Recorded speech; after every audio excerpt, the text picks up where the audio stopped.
Hey guys, making a new video to talk about banks and which of the big banks is the best opportunity to invest in based on history. To date, I do not invest in any banks, so this was also to my benefit, not gonna lie, but hopefully this helps out a few people.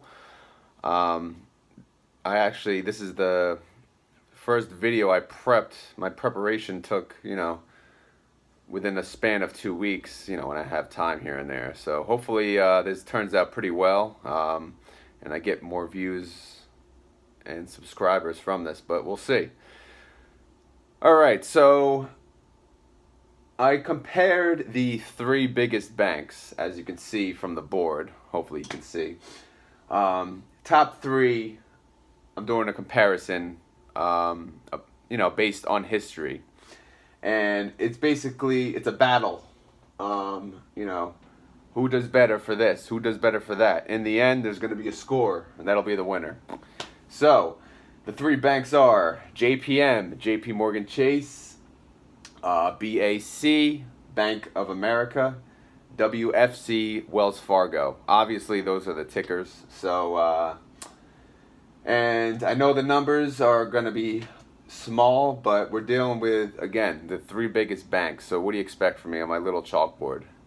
Hopefully, you can read it and understand most of it. So I'll cover the battle. We'll see who wins, and then I'll go over a few other things, and then you guys can make the decision yourselves on which bank that you would choose to invest in. So we'll start with revenue. Again, we'll start from here, go all the way down. So, revenue, I'm not going to really go through all the numbers. I'll just go through the highest. Again, this is comparing the last 3 years of data. So, you'll see a 14 and a 17. 14 for 2014, 17 obviously 2017. And what we're comparing here is basically the growth, who had the highest revenue growth. So JP Morgan had 2.57% revenue growth. Bank of America had 3.55% revenue growth, and Wells Fargo had 10.6% revenue growth. Again, these numbers are in millions as well, so just add on a whole bunch of, more zeros, and that's the actual number. So as far as revenue, we have Wells Fargo as the winner. All right, net income. Again, 2014 to 2017. The growth for net income on JP Morgan was 12.4%. Bank of America, 230.29%. And Wells Fargo actually went down, negative 3.79%. So, obviously, Bank of America takes this one. They were obviously a smaller company then. And so they had a lot of room to grow. Not sure if that's fair, but it is what it is. Next column is cash. So, for cash, we have JP Morgan. They went down, to what they were holding in 2014 to what they were holding in 2017, negative 13.67%. Bank of America, 21.06% increase. Wells Fargo, 20.25% increase in cash. So, Bank of America stole cash. So far, Bank of America in the lead. Assets, again, in millions. The increase in assets, the decrease in assets for JP Morgan was negative 1.5%. So they, again, from 14 to 17, their assets went down. Bank of America, their assets increased 8.4%. Wells Fargo, their assets increased 15.68%. So Wells Fargo took assets. I'm not even sure you can see the blue check mark anyway, but I'll go through the scores at the end. Liabilities. So obviously, liabilities, you want the company that, you know, had the biggest decrease. So JP Morgan, from 14 to 17, their liabilities did decrease 2.68%. Bank of America, their liabilities increased 8.22%, and Wells Fargo, their liabilities increased 6.11%. So JP Morgan finally got a win. All right, profit margin. This is this was all millions now. Obviously, we're talking percentages for profit margin. So we're taking the average for this from 14. Not taking the average. Yeah, we're taking the average profit margin increase. So J.P. Morgan's 4-year growth was 8 point. I'm sorry. No, we're taking the increase again. Their 4-year growth in profit margin was 8.33%. Bank of America, 200%. And Wells Fargo, negative 11.54%. So Bank of America, their profit margin went up the most, you know. Stock price. Let's talk about stock price. So, again, well, actually, stock price and dividends, I'm going to be using more current data. So I'm going to 15 to 2018 because that obviously that data is available. So why not use it? JP Morgan, their stock price has gone up 56.43%. Bank of America, their stock price has gone up 51.1%. And Wells Fargo, their stock price actually has gone down within 4 years of negative 7.54%. So JP Morgan is taking the stock price title.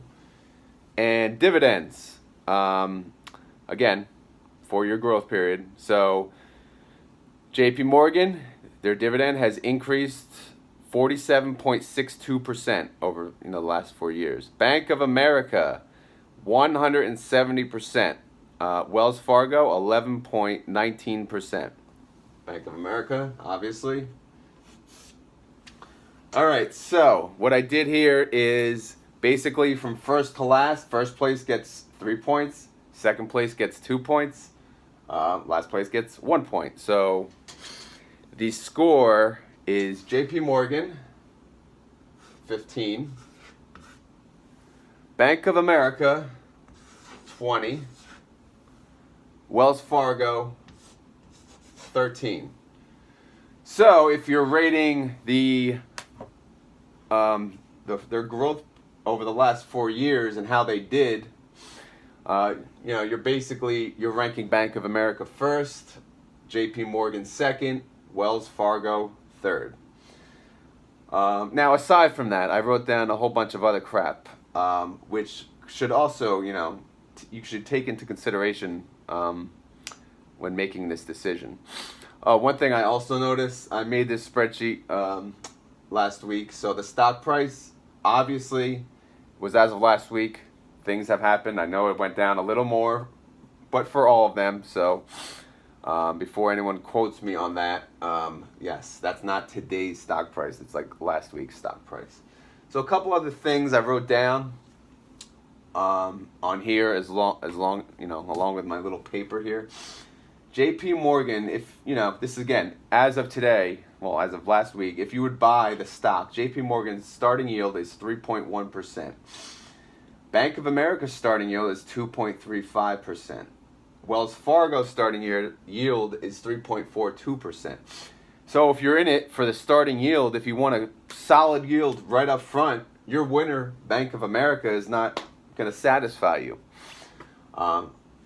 But again, you should not be in it for the starting yield. You should be in it for the yield on cost, which yield on cost is, based on what you pay for it, and at the time, how much dividends you're making. Meaning, years from now, as these dividends hopefully increase, your yield on cost is actually going to be, go from 2% to 10% one day.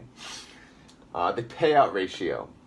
JP Morgan, 34.9%, Bank of America, 23.8%, Wells Fargo, 37.8%.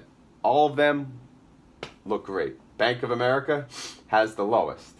Again, payout ratio is how much of the actual earnings that they're paying towards the dividend. So this, if it's over 100%, it means their earnings are less than what they're paying on dividends, which is a concern. But all of these are under 100 and well under 100 at that.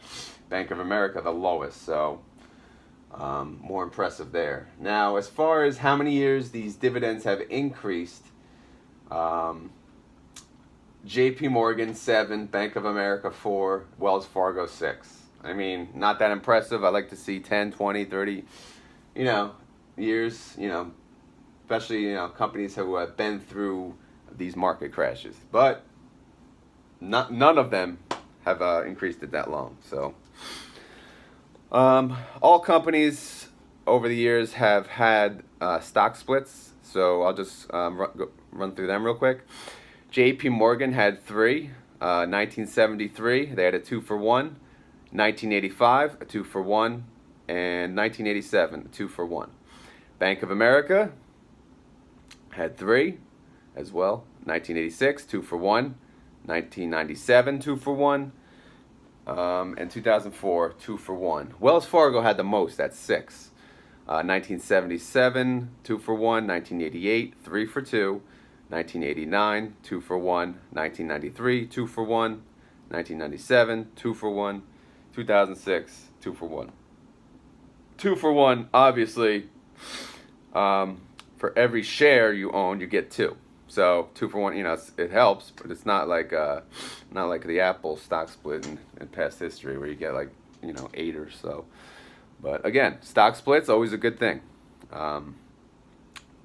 What else? All right, who has the biggest market cap? That belongs to JP Morgan.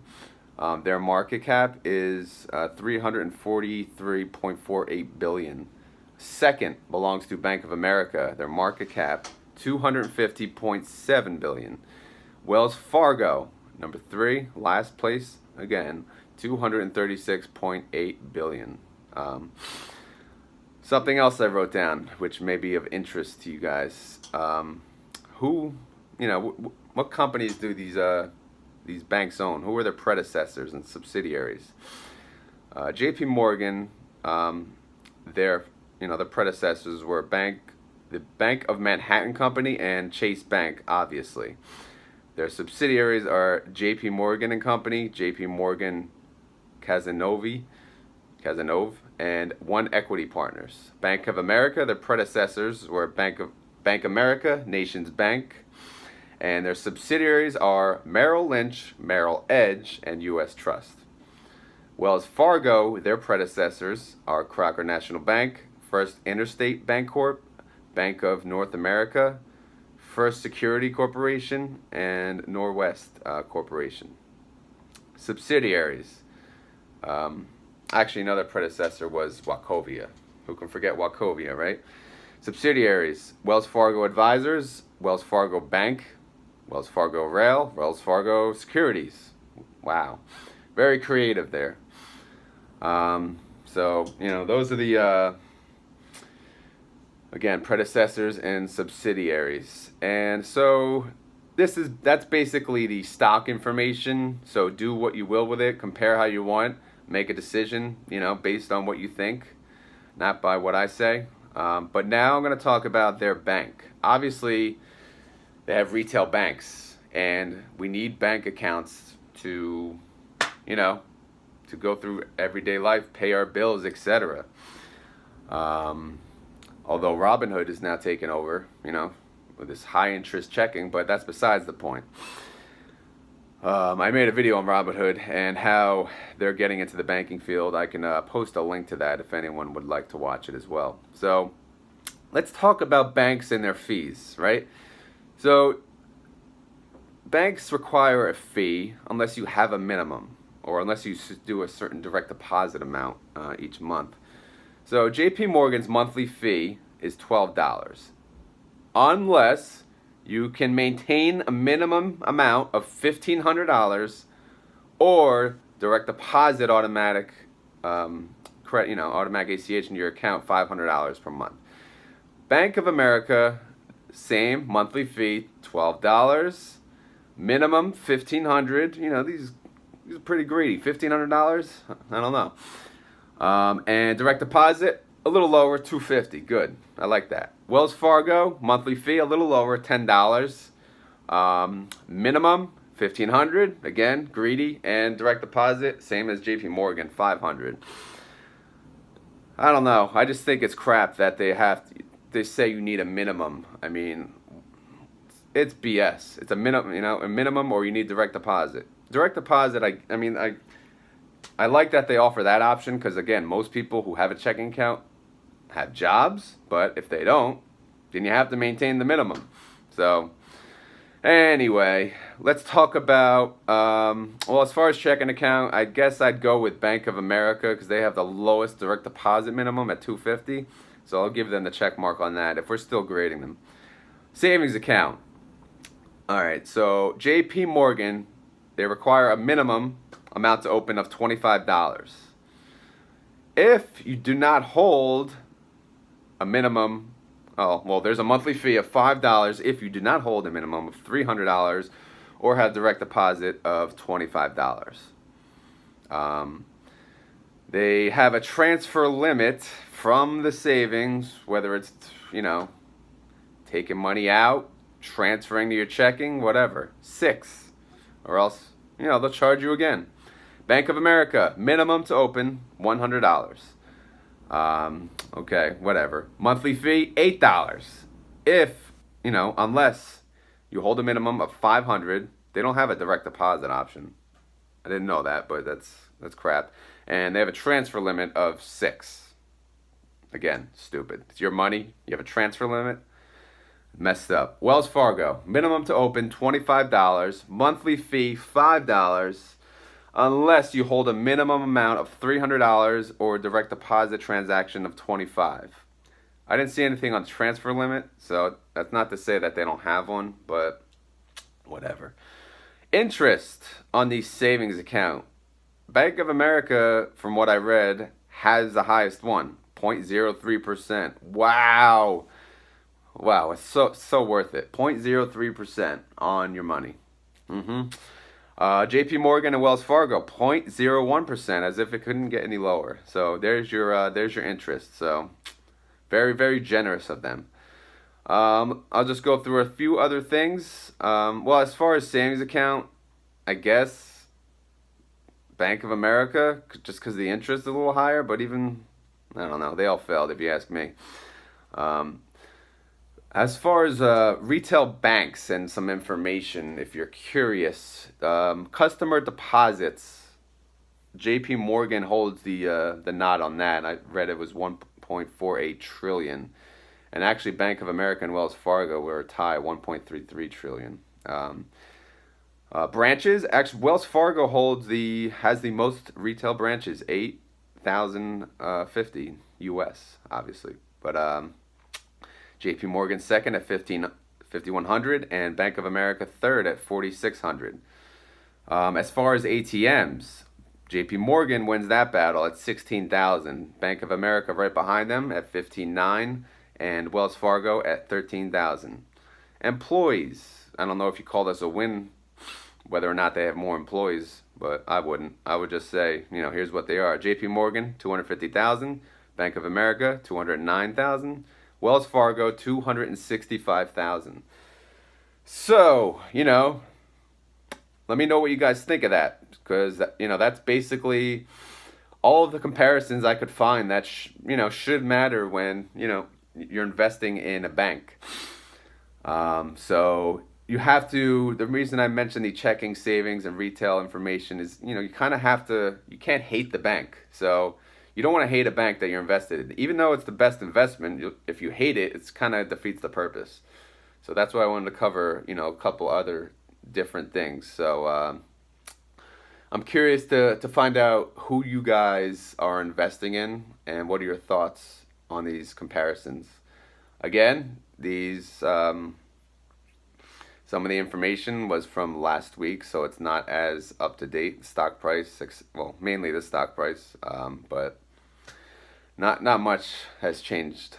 A couple other things I wrote down. I wrote the remaining top 10. Number 4 you know, in case you hate these three, because they're running crap, you know, in the banking world. Number 4 is Citigroup Inc. Number 5, Goldman Sachs. Number 6, Morgan Stanley. Number 7, U.S. Bancorp. Number 8, TD, aka Commerce Bank. Remember that name? Number 9, PNC Bank. And number 10, Bank of New York Mellon.